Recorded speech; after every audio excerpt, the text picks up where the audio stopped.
बच्चों, welcome to Hindi educator. आज हम यहाँ 9th क्लास की क्षितिज का काव्य खंड पढ़ने जा रहे हैं, जिसमें हम वाक पढ़ेंगे। वाक का मतलब होता है वाणी। 4 पंक्तियों में लिखी गई कश्मीरी शैली की एक गाए जाने वाली रचना। हमारे पाठ में संकलित यह वाक कश्मीरी कवित्री ललदत की रचना है, जो कश्मीरी भाषा में लिखी गई है।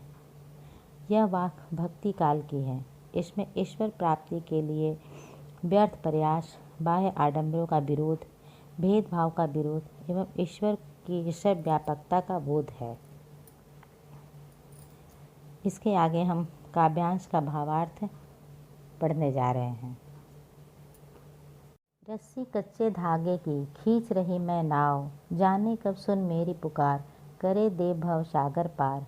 पानी टपके कच्चे सकोरे, व्यर्थ प्रयास हो रहे मेरे, जी में उठती रह हो घर जाने की चाह है घेरे। इस पंक्ति में कवित्री ललदत कह रही हैं कि मैं आत्मा रूपी नाव को शरीर रूपी कच्चे धागों से खींच रही हूँ। सबसे पहले इस पंक्ति में जो शब्द हैं उसके कुछ अर्थ देख लो। भव सागर मतलब संसार, सकोरे मतलब मिट्टी के बर्तन, हुक मतलब तड़प, चाह मतलब इच्छा। अब देखो, कवित्री का कहना है कि मैं अपनी आत्मा रूपी नाव को शरीर रूपी कच्चे धागे से खींच रही हूँ। पता नहीं ईश्वर कब मेरी पुकार प्रार्थना सुनकर मुझे संसार रूपी भव सागर से मुक्ति दिलाएंगे।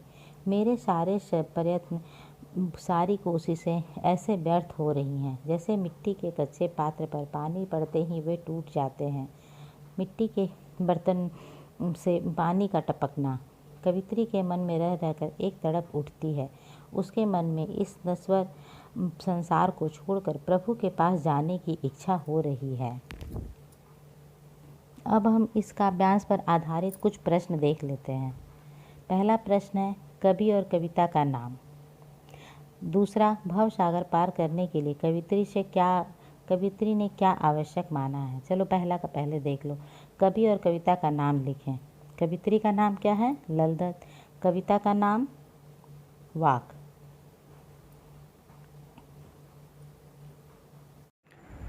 दूसरा क्वेश्चन यह है, भव सागर पार करने के लिए कवित्री ने क्या आवश्यक माना है। भव सागर पार करने के लिए कवित्री ने प्रभु भक्ति को आवश्यक माना है। प्रभु भक्ति के बिना इस सांसारिक मोह माया के बंधन से मुक्ति नहीं मिल सकती। तीसरा क्वेश्चन, पानी टपकने से क्या आशय है। इसका आंसर, पानी टपकने का आशय है कि धीरे धीरे समय बीतता जा रहा, समय के साथ साथ उम्र का भी बीतना। अब देखो चौथा क्वेश्चन, कवित्री के प्रयास व्यर्थ क्यों हो रहे हैं। इसका आंसर, कवित्री ईश्वर की भक्ति में लीन होकर उनसे मिलने का प्रयास कर रही है, परंतु ऐसा हो नहीं पा रहा है, इसलिए उनके प्रयास व्यर्थ हो रहे हैं।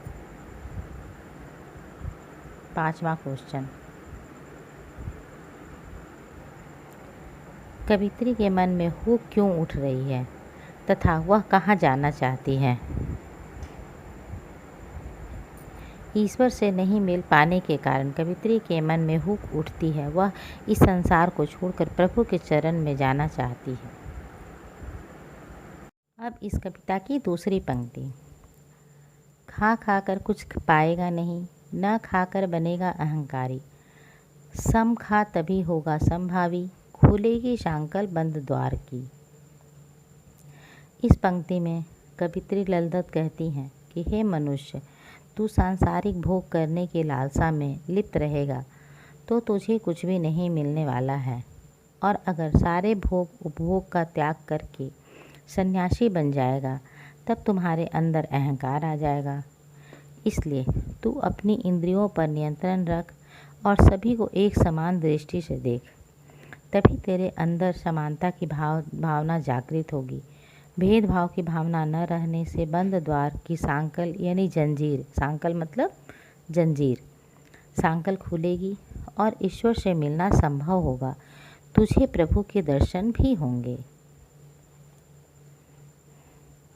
इस तरह से इस पंक्ति का ये अर्थ पूरा हुआ।